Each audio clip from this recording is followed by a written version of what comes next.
Buongiorno, buongiorno a tutti. Sono Piero Corbella, ringrazio Roberta Colombo, ringrazio Teatro del Drago e Arrivano dal Mare per averci dato la possibilità di partecipare a questo evento, a questo incontro. Io sono un marionettista, sono anche il manager, direttore della compagnia. Lavoro da più di 40 anni in questo campo, da quando avevo 11 anni, quindi ben più di 40 anni.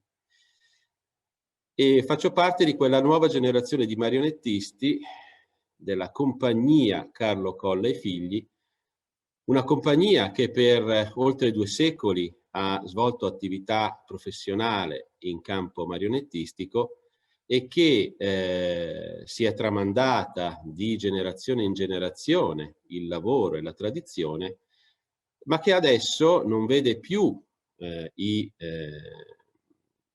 Colla far parte della compagnia, perché l'ultimo marionettista della famiglia Colla, che è stato Eugenio Monticolla, purtroppo ci ha lasciati 4 anni fa. Eugenio Monticolla, che è stato il nostro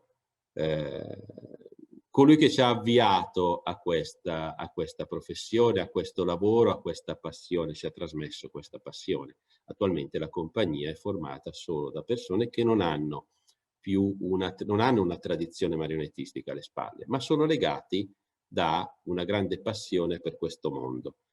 Una passione che ha coinvolto noi che eravamo giovani una volta, ma che continua ancora oggi a coinvolgere i giovani che si stanno avvicinando a questo mondo. In questo momento quasi più di 1/3 della compagnia è formata da giovani di meno di 30 anni. E di questo sono molto contento, perché significa passare a una nuova generazione di marionettisti questa tradizione che è molto pesante, devo dire, che abbiamo alle spalle. Noi dobbiamo sempre ringraziare i Colla per tutto quello che hanno fatto e per averci dato la possibilità di essere oggi noi a portare questa tradizione in giro per l'Italia, in giro per il mondo, oltre che a Milano. La compagnia Carlo Colla e Figli, dicevo, è nata 200 anni fa, quindi è una compagnia che per tutto l'Ottocento è stata una compagnia di giro nel nord Italia, e portava cultura nei piccoli paesi che girava. Noi abbiamo le testimonianze, abbiamo i libremastri che testimoniano tutta l'attività professionale giorno per giorno della compagnia per tutto l'Ottocento, e tutti i testi che venivano rappresentati sono elencati in questo libromastro, e vediamo che sono presenti sia i grandi classici del teatro, ma sono presenti per esempio anche degli spettacoli su argomenti storici che per quel periodo però erano contemporanei. Tant'è vero che si può sicuramente dire che in quel periodo la compagnia Carlo Colla e Figli svolgeva proprio l'attività di mass media, nel senso che portava in questi piccoli paesi sia la cultura, sia gli eventi culturali che si sviluppavano nelle grandi città, ma sia anche le notizie e le informazioni di quello che succedeva in contemporanea, quindi le guerre di indipendenza italiane, le guerre napoleoniche prima, le guerre coloniali, il brigantaggio nel meridione dell'Italia. Quindi questa funzione di mass media viene svolta ancora oggi in realtà dalla compagnia. Non è più però una funzione di mass media dal punto di vista delle notizie, dell'informazione, ma di mass media culturale. Tant'è vero che la compagnia oggi, come tante altre compagnie di teatro di figura italiano, porta in giro per il mondo, spesso inviata dal Ministero della Cultura, dal Ministero degli Esteri, la cultura teatrale, la cultura marionettistica italiana. Il rapporto ovviamente con i classici si è sviluppato durante tutto l'Ottocento e ancora oggi, quindi la compagnia ha affrontato e affronta ancora oggi i testi di Shakespeare, i testi di Goldoni, di Molière, quelli di Andrea da Barberino, quelli di Goethe, e è venuto naturale a questo punto fare un passaggio successivo, affrontare anche Dante.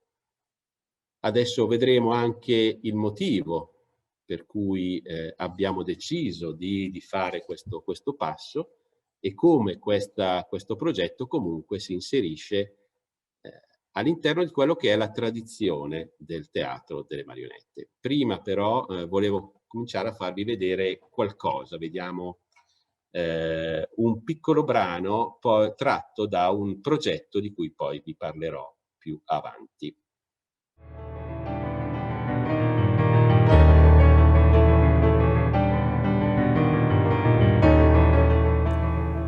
Nel mezzo del cammin di nostra vita mi ritrovai per una selva oscura che la diritta via era smarrita. Ah, quanto a dir qual era e cosa dura esta selva selvaggia e aspra e forte che nel pensier rinnova la paura. Tant'è amara che poco è più morte. Ma per trattar del ben ch'io vi trovai, dirò dell'altre cose chi vo scorte. Io non so ben ridir com'io ventrai, tant'era pien di sonno a quel punto che la verace via abbandonai.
Abbi pietà di me, chiunque tu sia, spirito o uomo in carne e ossa.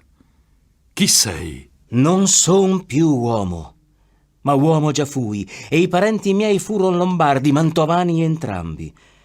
Nacqui al tempo di Giulio Cesare e vissi a Roma al tempo di Augusto, prima di Cristo, quando le genti credevano nell'esistenza di tanti dei. Dunque sei tu, Virgilio, quella fonte che con le sue parole alimenta un così largo fiume di sapere. Tu sei il mio maestro, il mio autore, colui da cui trassi ispirazione per lo stile poetico di cui mi onoro. Ma perché tu retrocedi verso questa selva oscura ed angosciosa? Perché non sali quell'allettante colle, che è origine e motivo dell'unica verace gioia, luce della beatitudine? Vedi quelle fiere che mi costrinsero ad arretrare? Aiutami a liberarmi di loro. Cambia il tuo cammino. Quella lupa non permette a nessuno di passare, non sazia mai la sua bramosa fame e dopo aver mangiato ha più fame di prima. Dunque, maestro, Solo il veltro, un nobile e forte cane da caccia, la inseguirà ovunque, finché non la farà sprofondare nella voragine dell'Averno, da dove la trasse Lucifero per diffondere il vizio e corrompere l'umanità. ma come posso io? Per il tuo bene, ritengo che tu mi debba seguire. Io sarò la tua guida e ti porterò via da qui per condurti attraverso l'inferno, dove udirai le grida disperate dei dannati, i quali invocano una seconda morte. Orrore! Ti mostrerò le anime del purgatorio. Esse accettano volentieri le loro pene, perché hanno la speranza di essere accolte tra i beati. Se tu poi vorrai salire fra loro, troverai allora chi più degno di me ti guiderà. Oh, vate! Dio impera in tutto l'universo e governa direttamente il paradiso. Qui si trovano la sua sede e il suo trono. Fortunato è colui che egli sceglie per ammetterlo alla beatitudine celeste. Dunque? Dunque ti chiedo, in nome di Dio, che tu mi conduca per questo cammino, cosicché possa vedere la porta di San Pietro e i dannati che tu rappresenti così dolenti. Andiamo, quindi. O muse, o alto ingegno, or m'aiutate, o mente che scrivesti ciò ch'io vidi, qui si parrà la tua nobilitate. Perché Dante e le marionette? Perché secondo noi esiste comunque un collegamento fra l'immaginifico dantesco e tutto un repertorio che si è sviluppato nei secoli nel teatro di figura in genere e nel teatro delle marionette, ma anche nel teatro in generale. Secondo noi il teatro dei burattini, il teatro delle marionette, anche il teatro dei pupi, comunque ha preso dall'immaginifico dantesco figure, figurazioni, idee e le ha utilizzate come meglio pensava, ovviamente. Quindi non è il nostro discorso non è che si vuole ricercare, come nei secoli la Divina Commedia per esempio è entrata nel repertorio delle compagnie di teatro di figura e di teatro di marionette, ma come appunto personaggi che possono anche essere non solo personaggi fantastici come i diavoli, come gli angeli, i santi e così via, ma anche personaggi storici, sono poi entrati a far parte in qualche modo del repertorio del teatro di figura. Noi in passato abbiamo affrontato diverse tipologie di spettacolo in cui si evidenzia questo connubio. Faccio 3 esempi. Il primo esempio è un'opera ai più sconosciuta del 1668, il titolo è Il Girello, quindi siamo in piena epoca barocca, e questo compositore Jacopo Melani, pistoiese, insieme a Filippo Acciaioli, attore e marionettista, forse uno dei primi marionettista di cui si ha testimonianza, misero in scena quest'opera, Il Girello, che ebbe peraltro un grande successo e oggi non la conosce probabilmente nessuno, ma nella seconda metà del Seicento fu l'opera più rappresentata in assoluto. Fu rappresentata prima a Palazzo Colonna in Roma e poi girò in tutta Italia grazie appunto ad Acciaioli e fu rappresentata con le marionette.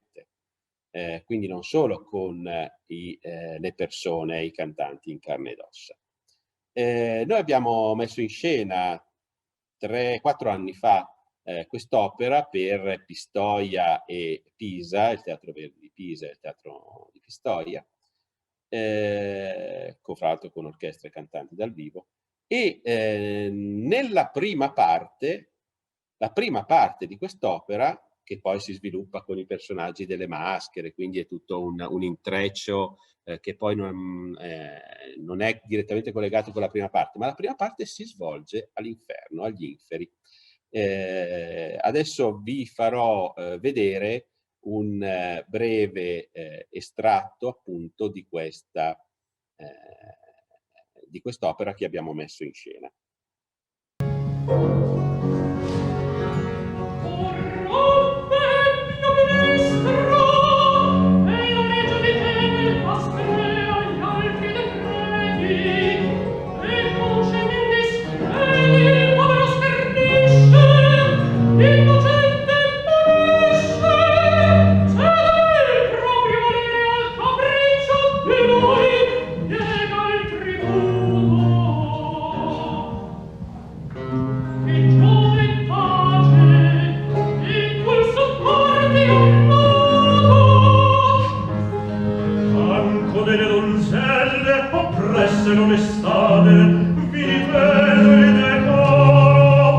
Ove non giunge l'oro contro quel sesso imbelle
Esattamente 2 secoli dopo, quindi questo era il 1668, nel 1868 andò in scena la prima versione del Mefistofele di Arrigo Boito.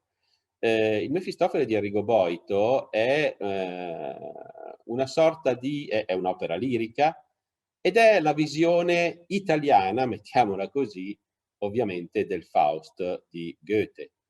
Noi abbiamo allestito questo spettacolo nel 1999 per Weimar, capitale europea della cultura. Ci venne proprio chiesto di fare un qualcosa legato sia a Goethe, sia alla tradizione italiana, sia al teatro delle marionette. Abbiamo trovato appunto nel Mefistofele di Arrigo Boito questo momento di sintesi. È interessante, al di là del tutto lo svolgimento, ovviamente, nel senso che Faust e Mefistofele probabilmente prendono molto anche dall'immaginifico dantesco in sé, ma nella messa in scena di Eugenio Monticolla la prima parte è ambientata in Paradiso e le figurazioni che compaiono in quest'opera sono assolutamente derivanti da quello che è l'immaginifico dantesco e da quello che è la visione dantesca del Paradiso. Quindi anche in questo caso vi faccio vedere un breve estratto da quest'opera lirica. Premetto che purtroppo la qualità di questo video non è eccelsa, perché è la registrazione che venne fatta proprio nel 1999 e allora era una registrazione d'archivio, quindi fatta soltanto per i nostri archivi, e quindi non è delle qualità Full HD piuttosto che 4K che abbiamo adesso e che realizziamo adesso. Però è proprio per darvi un'idea della messa in scena di questo spettacolo. Ecco lo sciame leggero degli angioletti, come somigliano alle api laboriose. Il vederli mi procura ribrezzo e noia. È meglio che io me ne vada.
Dopo questo secondo esempio, cambiamo tipologia, l'ultimo esempio che faccio, una cosa un po' diversa, ma che è molto più forse legata al repertorio popolare del teatro di marionette. Si parla delle commedie, si parla in modo particolare di una commedia fra le più conosciute nel repertorio della compagnia Colla dell'Ottocento, fra le più famose, La vecchia Dorotea, che a detta dei libri mastri, quindi la testimonianza che abbiamo dei libri mastri, è sicuramente una delle commedie che più sono state rappresentate sia nell'Ottocento sia anche nel periodo in cui la compagnia fu teatro stabile di marionette al Teatro Gerolamo di Milano, quindi dal 1950 al 1957.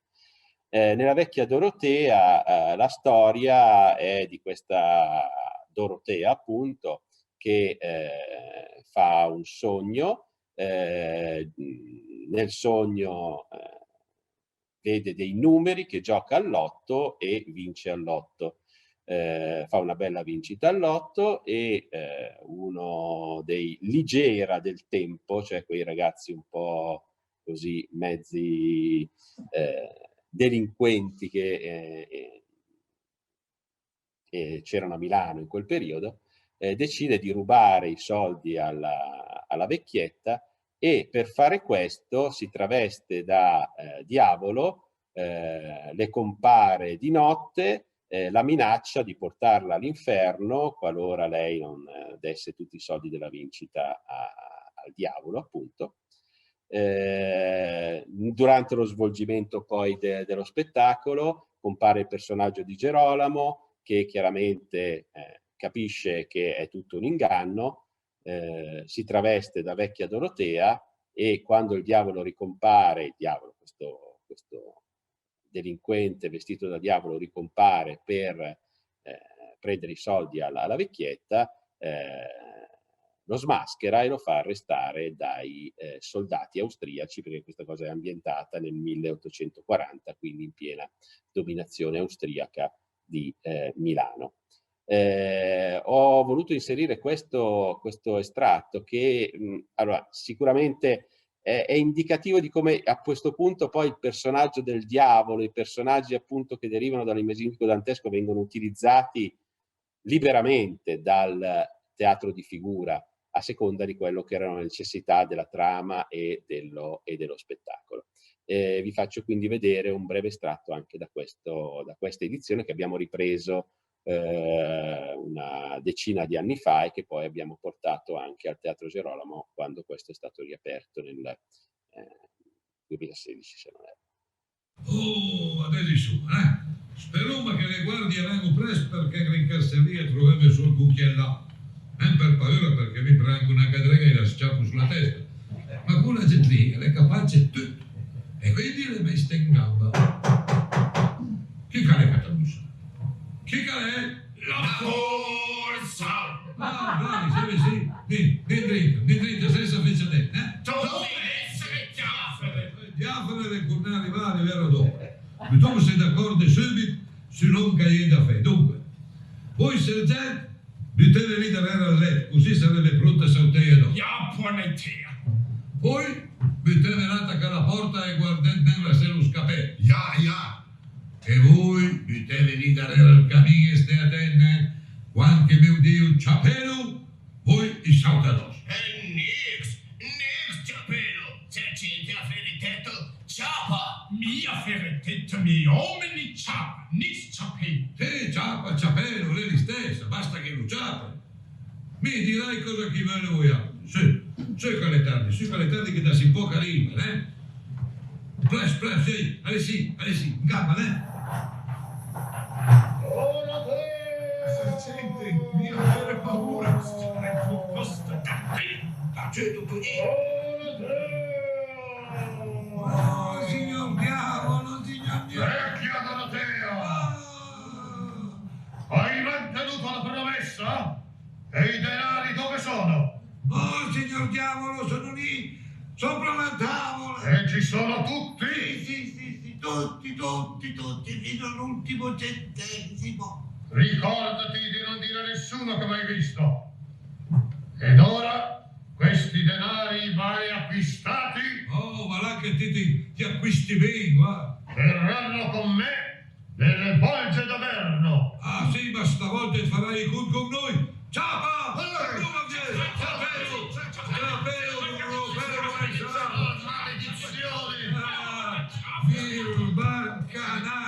E ti sese, e va dentro te che carriera il diavolo, alle quella buona là a Fabrici. Ah, niks, stare diavolo, stare ora vestito da diavolo. Iato, fate sempre credere a parole di vostro superiore.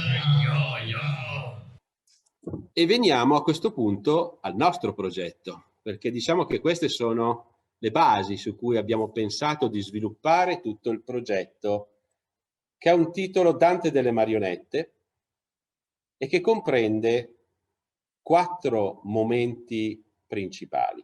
È un progetto innanzitutto che abbiamo presentato 2 anni fa al Comitato Nazionale per le Celebrazioni Dantesche e che è stato approvato, è uno dei 2 unici progetti su Milano che sono stati approvati e sostenuti dal Comitato Nazionale per le Celebrazioni dei 700 anni dalla morte di Dante Alighieri, quello del Ministero della Cultura, tanto per intenderci. Il nostro progetto prevede 4 momenti importanti. Una mostra, noi stiamo allestendo e finalmente riusciremo ad aprire il Museo del Teatro di Figura di Milano, il MUTEF, negli spazi dell'ex Ansaldo che noi gestiamo in partenariato con il Comune di Milano e con il sostegno di Fondazione Cariplo. L'evento di apertura di questo museo sarà proprio la mostra Le figure di Dante, in cui verranno esposti materiali, quindi marionette, scene, costumi, non solo appartenenti al repertorio della compagnia Carlo Colle Figli, ma anche ai repertori di altre compagnie di teatro di figura italiane ed estere, quindi anche burattini, anche pupi, piuttosto che materiali provenienti dal materiale del marionettistico Paolo Grassi, di proprietà del Comune di Milano. E in questa mostra appunto vogliamo esporre e far vedere proprio come tutte queste il Magnifico Dantesco sia arrivato nelle varie forme del teatro di figura. La mostra verrà aperta prima in modo virtuale a luglio, nel senso che faremo delle visite guidate, e poi dovrebbe aprirsi invece con visite in persona a partire dal prossimo autunno. Il secondo momento di questo progetto è una rassegna di teatro di figura in cui parteciperanno diverse 5 compagnie di teatro di figura, appunto, fra cui Smascareddas, fra cui il Teatro del Drago. Si svolgerà qui a luglio all'Ex Ansaldo, all'aperto, con temi che qui ricordano il Magnifico Dantesco. Il terzo momento è l'allestimento dello spettacolo La Divina Commedia, anzi una Divina Commedia, che andrà in scena al Piccolo Teatro Grassi di Milano, grazie a questo partenariato che abbiamo col Piccolo da oltre 20 anni. Andrà in scena l'8 di giugno fino al 20 di giugno ed è proprio lo spettacolo tradizionale della compagnia Carlo Colle Figli sulla Divina Commedia, quindi il percorso di Dante all'interno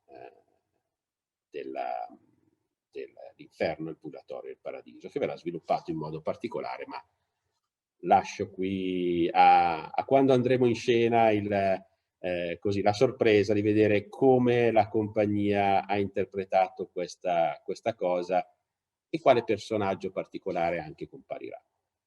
Ma lasciamo un po' di suspense. Il quarto e ultimo punto è quello che si è sviluppato più di tutto e ha cambiato nel giro di 1 anno e mezzo, si è evoluto nel giro di 1 anno e mezzo, di quello di cui poi vi parlerò e di quello di cui avete visto l'estratto in precedenza. Aveva lo stesso titolo del progetto generale, Dante delle marionette. Era nato come progetto educational da presentarsi nelle scuole per far vedere appunto in un modo informativo appunto come questo rapporto, il rapporto innanzitutto il discorso legato alle diverse forme di teatro di figura, burattini, marionette, pupi per esempio, ma anche ombre, anche pupazzi e così via. Dall'altro evidenziare appunto lo stretto rapporto del repertorio con le opere, con l'immaginifico dantesco e con una formula ormai collaudata magari inserire anche qualche piccolo brano con marionette a fili corti da mostrare agli studenti, ai giovani, ma anche al pubblico normale interessato a questo tipo di esperienza. Grazie, è brutta questa parola, a causa del Covid, questo progetto si è evoluto. Si è evoluto in un primo tempo perché è arrivata la richiesta da parte del Ministero degli Esteri di uno spettacolo, una forma spettacolare, agile, che potesse essere portata in giro per il mondo negli istituti italiani di cultura e legata comunque a Dante. Per cui l'idea è stata benissimo, allora sviluppiamo questo Dante delle marionette, magari aumentiamo la parte legata alla esemplificazione, quindi la parte spettacolare con le marionette a fili corti, e facciamone un qualcosa di più organico, a metà appunto fra la forma didascalica e la forma spettacolare.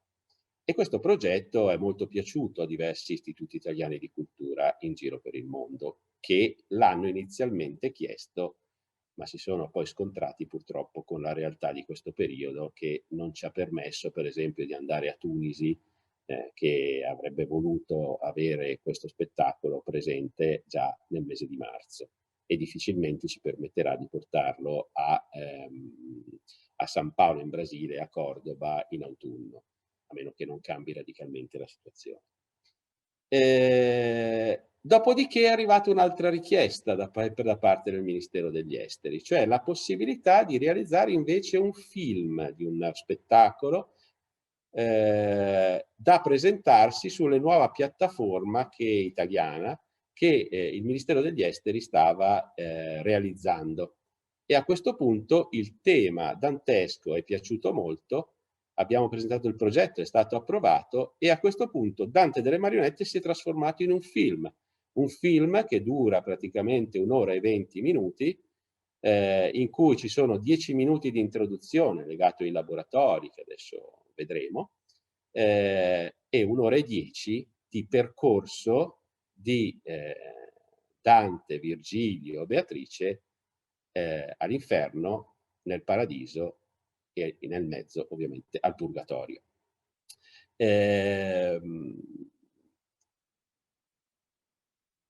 Inoltre c'è stato un ulteriore passaggio.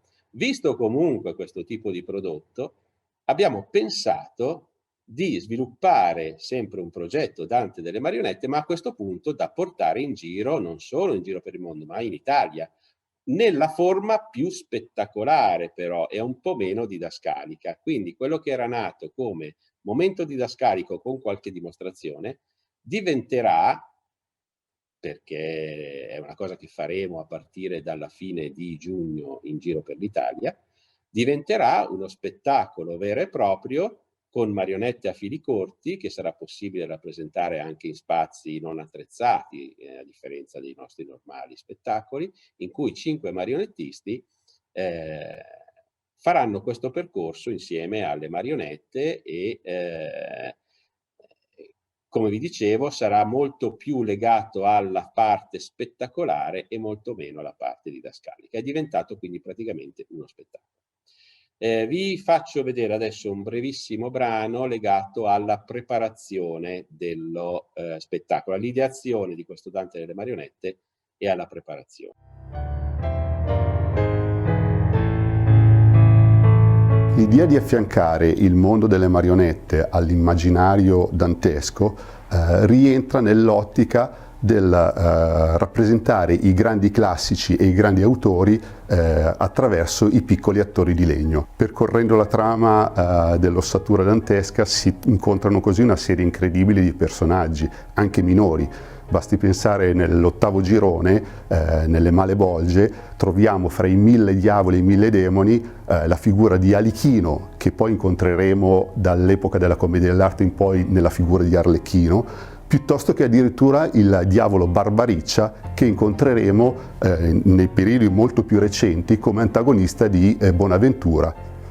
Ci siamo resi conto che l'opera dantesca, la Divina Commedia, racchiude in sé non solo una quantità incredibile di storie, trame e personaggi, ma una serie incredibile di stereotipi teatrali e di topos teatrali che sono già presenti nel repertorio popolare marionettistico.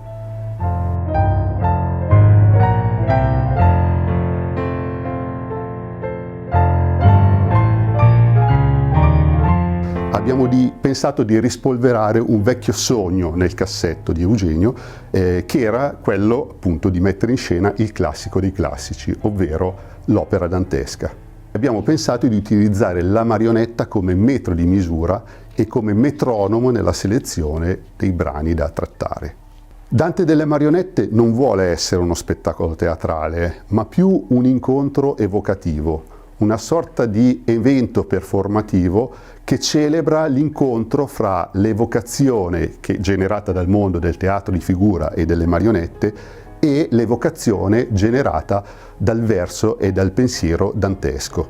Per la realizzazione di questo evento abbiamo pensato di utilizzare non solo la marionetta a filo, che però in questo caso è mossa dagli animatori con dei fili corti, cioè con gli animatori a vista, ma abbiamo pensato di coadiuvare i personaggi con tutta una serie di altre figurazioni mosse e sviluppate attraverso i diversi linguaggi, per cui avremo la presenza di ombre, di marionette a bacchetta, di burattini mossi a filo addirittura, o di oggetti mossi direttamente dalla mano dell'uomo. Nei nostri laboratori, dopo che ogni pezzo viene scolpito, viene elaborato, viene data la forma, vengono assemblati i pezzi e tramite incastri che si devono veramente muovere molto liberi, perché poi comunque il costume va a frenare questo movimento. L'incastro principale è la bocca viene scolpita, all'interno viene messo un contrappeso in piombo che, tirando semplicemente un filo dall'alto, permette alla marionetta di muoverla e di seguire tutto quello che è la parte recitata o la parte cantata.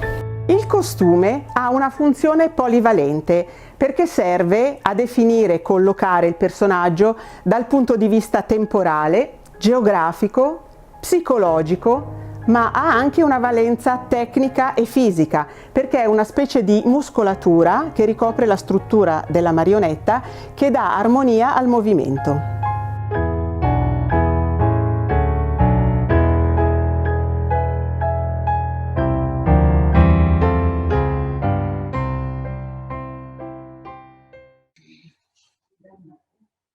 Nell'affrontare la Divina Commedia, ovviamente ci siamo posti il problema di come inserire i vari personaggi utilizzando non solo la tecnica solita del teatro di marionette, le marionette normali che utilizziamo durante lo spettacolo, ma anche altre forme di teatro di figura.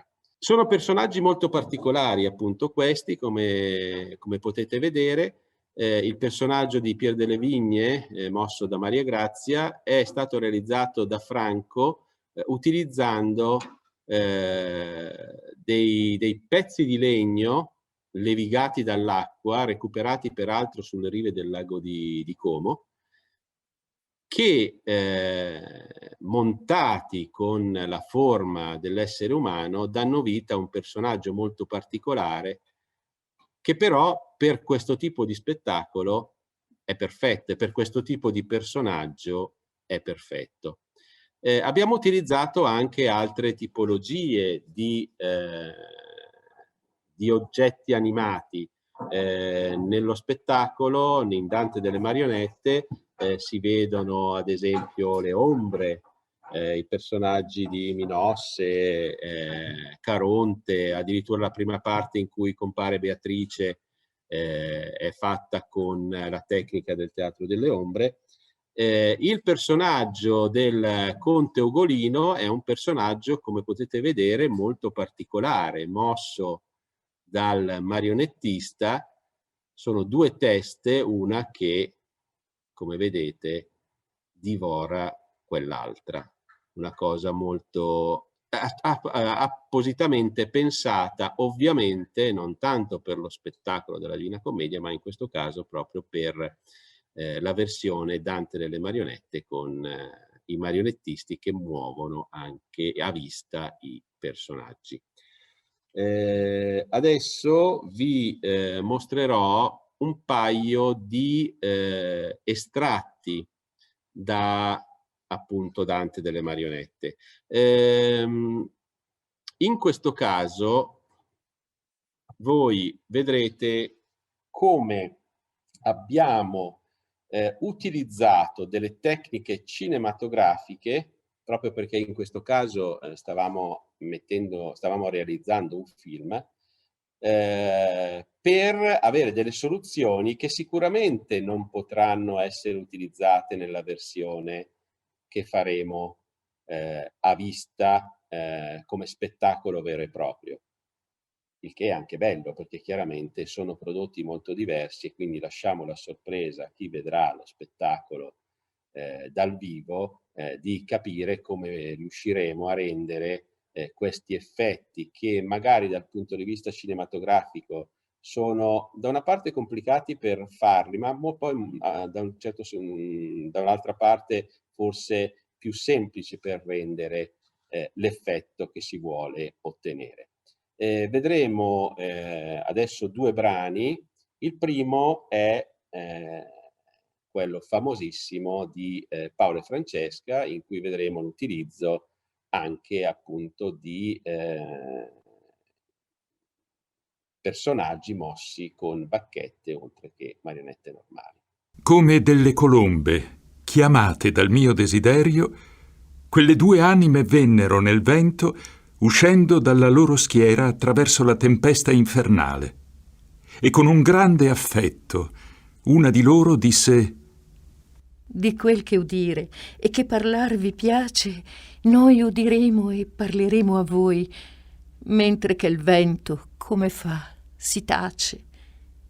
Siede la terra dove nata fui, sulla marina dove il Po discende, per aver pace co seguaci sui.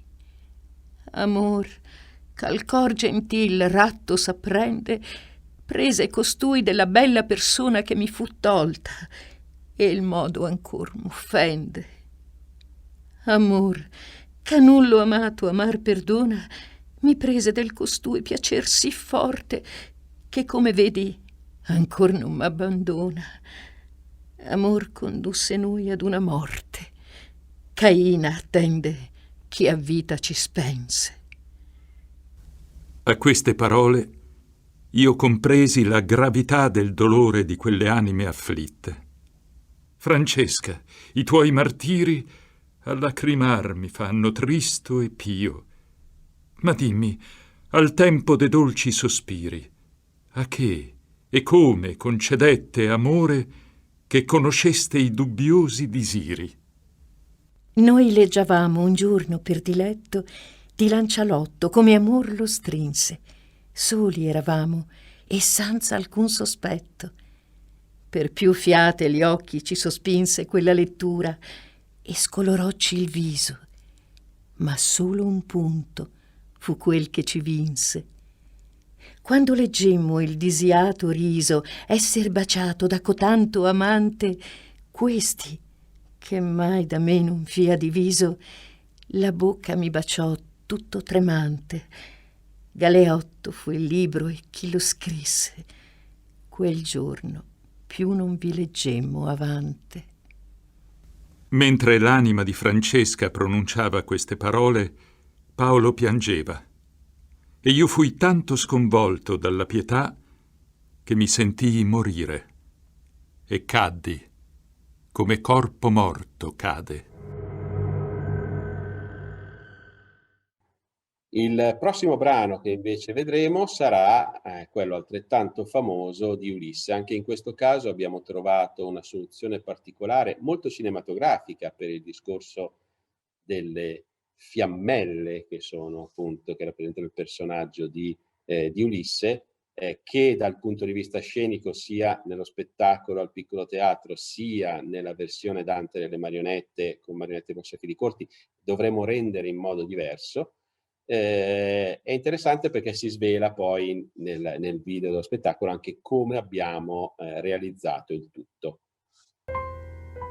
Oh voi, che siete due dentro ad un foco, s'io meritai di voi mentre ch'io vissi, s'io meritai di voi assai o poco, quando nel mondo gli alti versi scrissi, non vi movete, ma l'un di voi dica dove per lui perduto a morir gissi. Quando mi dipartì da Circe, che sottrasse me più d'un anno là presso a Gaeta, prima che si Enea la nomasse, né dolcezza di figlio, né la pietà del vecchio padre, né il debito amore lo qual dovea Penelope far lieta, vincer potero dentro a me l'ardore, che abbia di venir del mondo esperto, e degli vizi umani e del valore. Ma misi me per l'alto mare aperto, sol con un legno e con quella compagna picciola dalla qual non fui diserto.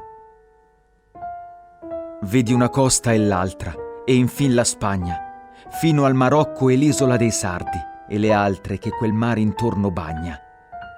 Io e i miei compagni eravamo vecchi e stanchi quando giungemmo a quello stretto varco dove Ercole pose i suoi confini perché l'uomo non si spinga oltre. Dalla mano destra mi lasciai Siviglia, mentre dall'altra avevo già lasciato Setta. «O frati», dissi, «che per 100 miglia perigli siete giunti all'Occidente, a questa tanto picciola vigilia dei nostri sensi, che del rimanente non vogliate negar l'esperienza di retro al sol, del mondo senza gente. Considerate la vostra semenza. Fatti non foste a viver come bruti, ma per seguir virtute e conoscenza!» Con questa piccola orazione incitai i miei compagni tanto che a stento li avrei poi trattenuti.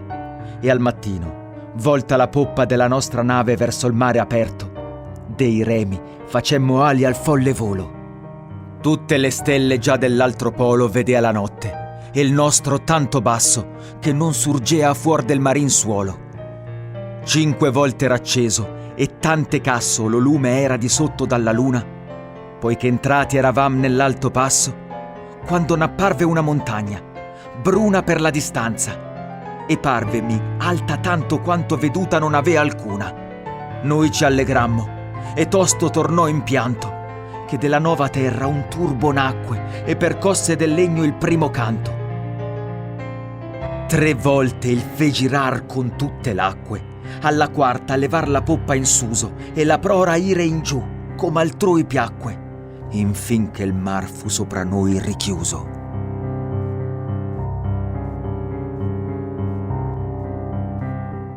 Quando ebbe terminato il suo discorso, la fiamma addolorando se ne partì, piegando e scuotendo la punta alta.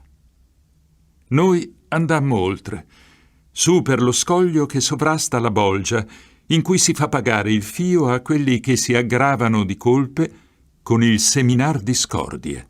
Ok, adesso siamo alla fine. Devo dire che il percorso che abbiamo intrapreso con tutto il progetto dantesco, che ancora non si è concluso, perché di fatto lo spettacolo, la Divina Commedia, deve ancora andare in scena al Piccolo Teatro, la mostra la dobbiamo ancora aprire, la rassegna si aprirà anche questa a fine giugno. Però quello che abbiamo fatto finora è stata una grande esperienza che ci ha permesso non soltanto appunto di indagare quello che era il tema di base, il Magnifico dantesco e teatro di figura, ma ci ha spinti anche a fare tante esperienze, sia con le varie tecniche del teatro di figura e devo dire anche con questa cosa cinematografica, anche ci ha spinti a capire quali sono i limiti della marionetta nel momento in cui viene ripresa, come e come sfruttare invece le potenzialità della marionetta, in modo tale che questi limiti venissero evidenziati meno, e invece come è possibile utilizzare la marionetta per quello che è, anche con questo nuovo strumento, nuovo per la marionetta ovviamente, con questo strumento particolare che è la formula cinematografica. E devo dire che abbiamo scoperto delle potenzialità incredibili, che anche noi non conoscevamo. Oltre a essere quindi un momento ulteriore di crescita, anche per la compagnia, devo dire, e per i marionettisti della compagnia, sia per i giovani, ma devo dire anche per noi che rappresentiamo ormai la generazione anziana, mi fa paura dirlo, della compagnia, è stata un'esperienza finora incredibile. Quanto questo sia dovuto alla situazione che tutti stiamo attraversando, tanto devo dire. Probabilmente non ci sarebbe stata neanche la possibilità, per esempio, di fare questa versione cinematografica se non ci fosse stata l'emergenza, perché è nata questa proprio per il volere del Ministero degli Esteri in questo momento di emergenza, di trovare uno strumento per comunicare. Probabilmente anche tutto questo sviluppo che abbiamo visto in questo anno e mezzo, dei modi di rapportarsi con il pubblico, che è cambiato completamente, ecco, sicuramente non ci sarebbe stato. Stiamo vivendo un momento molto particolare. È un momento in cui però la marionetta sopravvive, il linguaggio della marionetta sopravvive. La compagnia Colla, a questo punto parlo della compagnia Colla. La compagnia Colla è sopravvissuta a 2 secoli di cambiamenti culturali, ma anche di cambiamenti sociali. È nata con l'impero austriaco, ha vissuto il Regno d'Italia, è arrivata alla Repubblica, è passata attraverso le guerre di indipendenza, 2 guerre mondiali.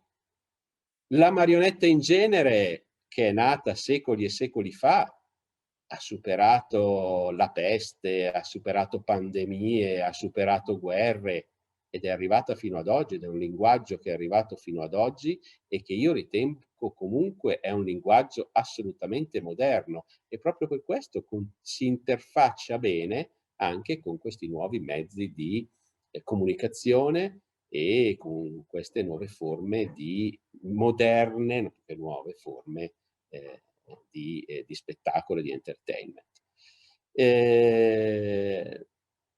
Vi lascio con un ultimissimo brano in cui comunque anche qui, al di là di quello che è l'immaginifico dantesco, di quello che è la Divina Commedia, si trova poi il legame con quello che è il repertorio in generale del teatro delle marionette, di come le marionette hanno interpretato questo tema.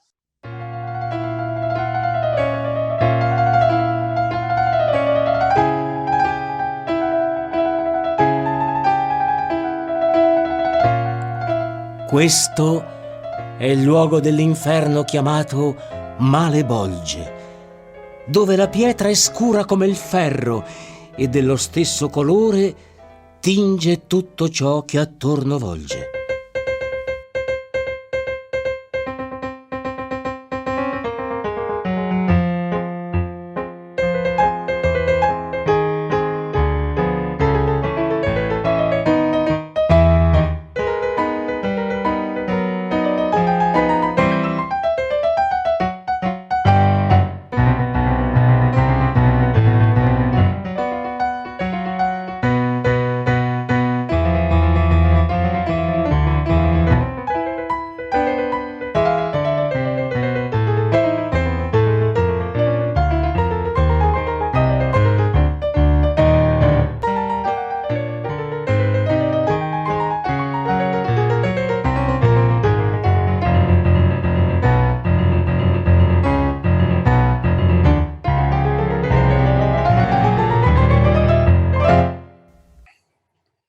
Bene, vi ringrazio per aver ascoltato questo lungo percorso che vi ha illustrato quello che abbiamo fatto, che stiamo facendo ancora per questo progetto Dante. A questo punto, non so Roberta, se ci sono delle domande, io sono qui disponibile, se avete domande da fare in chat, curiosità, io sono qui. Ditemi voi quello che potrebbe interessarvi, magari approfondire riguardo a questa tematica e quello di cui vi ho parlato oggi. Sono a vostra disposizione.